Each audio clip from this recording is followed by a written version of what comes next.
स्वागत है आपका हमारे चैनल बीटू बीलवाल में। ये बात है सन 1950 की, जब गुजरात के वडनगर में रहने वाले दामोदर दास जी और हीराबेन मोदी के घर 17 सितंबर के दिन एक संतान पैदा हुई, जो आगे जाकर देश के प्रधानमंत्री बने, श्रीमान नरेंद्र मोदी। मैं देश नहीं मिटने दूंगा, मैं देश नहीं रुकने दूंगा। मोदी जी ने हाई स्कूल वडनगर से किया, दिल्ली से इन्होंने बीए किया और गुजरात से एमए। पॉलिटिक्स में मोदी जी की शुरुआत आरएसएस यानी कि राष्ट्रीय स्वयंसेवक संघ से हुई। बाद में ये भारतीय जनता पार्टी में शामिल हो गए। सन 2001 में मोदी जी ने गुजरात से विधानसभा का चुनाव लड़ा और जीत हासिल कर मुख्यमंत्री का कार्यभार संभाला। वाह मोदी जी, वाह वाह वाह।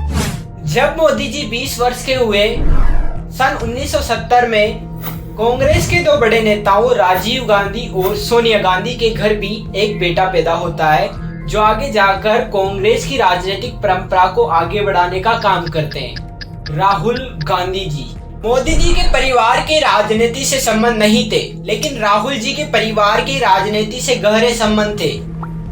देश के प्रथम प्रधानमंत्री पंडित जवाहरलाल नेहरू जी इनके परदादा थे। इंदिरा गांधी, जो देश की 2 बार प्रधानमंत्री रह चुकी है, वो इनकी दादी थी। और इनके पिता राजीव गांधी भी 1984 से लेकर 1989 तक देश के प्रधानमंत्री रह चुके हैं। इन्हीं कारणों की वजह से राहुल गांधी जल्दी ही राजनीति में आ गए।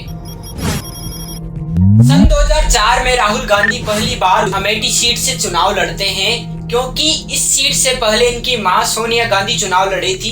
इस कारण से राहुल गांधी की यहां पर जीत होती है और आगे चलकर सन 2013 में राहुल गांधी को कांग्रेस का उपाध्यक्ष बना दिया जाता है।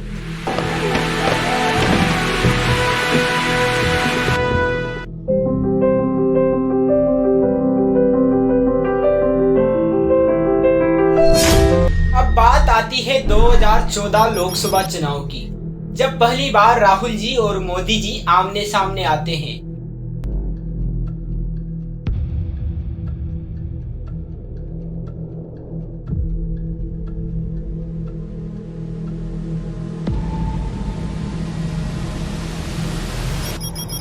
इस चुनाव में राहुल गांधी को करारी हार का सामना करना पड़ता है और कमल का फूल खिलता है। कांग्रेस को केवल 44 सीटें ही मिल पाती है और बीजेपी 282 सीटों के साथ देश में अपनी सरकार बनाती है। सन 2014 तारीख 26 मई नरेंद्र मोदी जी पहली बार देश के प्रधानमंत्री बनते हैं। Prime minister Shri Narendra Damodar Das Modi.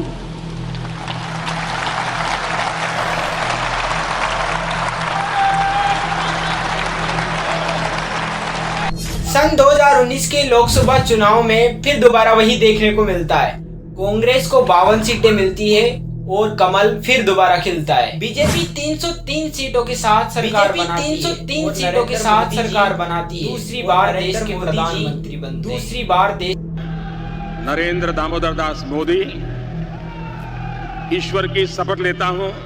राहुल गांधी को इसी के साथ एक और झटका लगता है, वो अमेठी से विधानसभा चुनाव भी हार जाते हैं। I hold myself responsible for what is happening. Modi ji प्रधानमंत्री बनने के बाद इन 5 सालों में कई काम करवाते हैं, जैसे जम्मू कश्मीर से धारा 370 हटाना, भारत को विश्व की तीसरी सबसे बड़ी अर्थव्यवस्था बनाना और हाँ, राम मंदिर बनवाना। और इस तरह प्रधानमंत्री को अपने विकासात्मक कार्यों पर इतना ज्यादा भरोसा हो जाता है कि 2024 लोकसभा चुनाव में वो ये बोलने लग जाते हैं, अब की बार।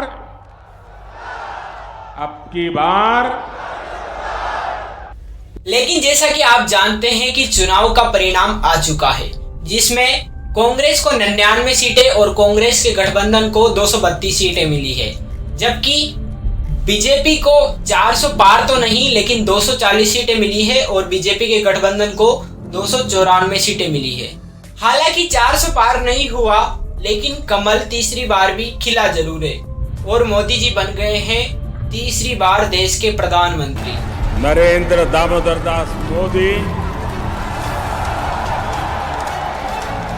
ईश्वर की शपथ लेता हूं कि मैं विधि द्वारा स्थापित भारत के संविधान के प्रति सच्ची श्रद्धा और निष्ठा रखूंगा। लेकिन सवाल ये है कि क्या प्रधानमंत्री मोदी जी अपने कामों की वजह से देश के तीसरी बार प्रधानमंत्री बने हैं या फिर इसका कारण कोई और है? हमारा मोदी भगवान है और अमित शाह भगवान है और मोदी राम और अमित शाह कृष्ण। नहीं चाहिए, रोटी नहीं चाहिए, मंदिर चाहिए।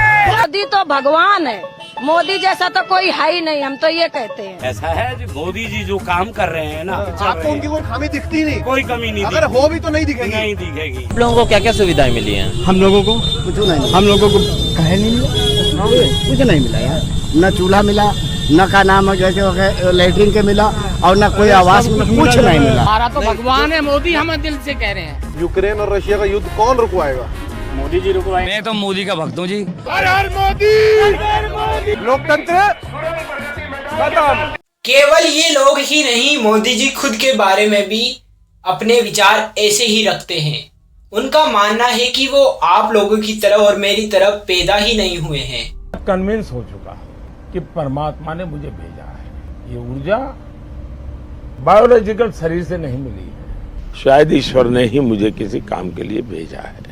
अगर लोग राजनेता को राजनेता न मानकर भगवान मानेंगे तो उसका विजय होना तो बनता ही है। भले ही लद्दाख में सोनम वांगचुक जैसे हजारों लोग प्रोटेस्ट कर रहे हो, मणिपुर जल रहा हो, देश में बेरोजगारी बढ़ रही हो। मोदी जी कहते हैं हर साल 2 करोड़ नौकरी मिलेगी, कहाँ गई नौकरियाँ? हम मोदी जी कहते हैं हमारे क्या पकौड़े बेचो, ये भी रोजगार है। अब जब बंदा पकौड़े बेचने जाता है, तेल महंगा हो गया, 200 रुपए किलो तेल चल रहा है। बताओ आप, जब कह रहे हैं 4 साल की नौकरी, 5 साल हम तैयारी में लगाए और 4 साल की नौकरी करें, उसके बाद क्या करेंगे? चौकीदार बनना है तो वैसे ही बन जाएंगे। या फिर कोई और मुद्दा हो, लेकिन ऊपर बैठने वाला अगर भगवान ही है तो उसकी पूजा करो, हाथ जोड़ो और उसे विजय बनाओ, मगर सवाल मत करो। एक पहलू यह भी है कि जब देश के अलग अलग राज्यों में विधानसभा चुनाव होते हैं तो लोग उस उम्मीदवार को देखते हैं जो उनके क्षेत्र का होता है और उनकी मदद करता है। लेकिन लोकसभा चुनाव में ऐसा देखने को नहीं मिलता है। लोकसभा चुनाव में कौन बनेगा प्रधानमंत्री का खेल चलता रहता है। लोग उस उम्मीदवार को वोट देते हैं जिसे वो प्रधानमंत्री देखना चाहते हैं और इस काम में टीवी रिपोर्टर भी अपना रोल निभाते हैं।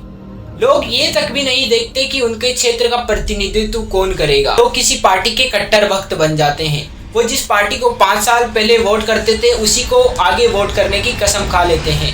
ऐसा करने पर उन्हें अपनी पार्टी की गलतियां भी दिखाई नहीं देती है, मानो जैसे उन्होंने अपनी आंखों पर पट्टी बांध रखी हो। आपको बताना चाहूंगा, ADR की इस रिपोर्ट के अनुसार 2024 लोकसभा चुनाव में 8,360 उम्मीदवारों ने चुनाव लड़ा है, जिसमें से 8,337 लोगों का विश्लेषण किया गया था। इनमें से 1643 लोगों के ऊपर आपराधिक मामले पाए गए हैं, यानी कि 20% लोग ऐसे हैं इन उम्मीदवारों में जिन्होंने क्राइम कर रखा है। 1643 में से तो 1191 ऐसे भी हैं जिन्होंने गंभीर अपराध कर रखे हैं, जैसे कि attempt to murder, sexual crime etcetera. एक अपराध का मामला तो कुछ दिनों पहले देखने को मिला था। कर्नाटक का एक सांसद है प्रज्वल रवन्ना, जिसके पास से 2,976 वीडियो की एक पेन ड्राइव मिली थी, जिससे वो महिलाओं को ब्लैकमेल करता था फॉर सेक्सुअल एक्टिविटी। इसीलिए कहता हूँ, अपनी वोट की पावर को ऐसे लोगों को मत दीजिए जो इस पावर का गलत इस्तेमाल करते हैं। नेता को भगवान मत बनाइए, उसे नेता ही रहने दीजिए। जनता को यह नहीं भूलना चाहिए कि किसी नेता का फर्ज होता है अच्छी शिक्षा उपलब्ध करवाना, सड़क बनवाना, अच्छे स्वास्थ्य के लिए हॉस्पिटल बनवाना और ऐसे काम करना जिनसे कि देश का विकास हो। ये सब काम जनता के पैसे से ही होते हैं, जिन्हें जनता टैक्स के रूप में सरकार को देती है। नेताजी को जनता की सेवा के रूप में वेतन मिलता है, और अगर नेताजी किसी बड़े पद पर हैं तो उन्हें सरकारी भत्ते जैसे घर, गाड़ी और भी चीजें मिलती है। तो समझदार बनिए, बिना काम के नेताजी की जय जयकार नहीं, उनसे सवाल कीजिए।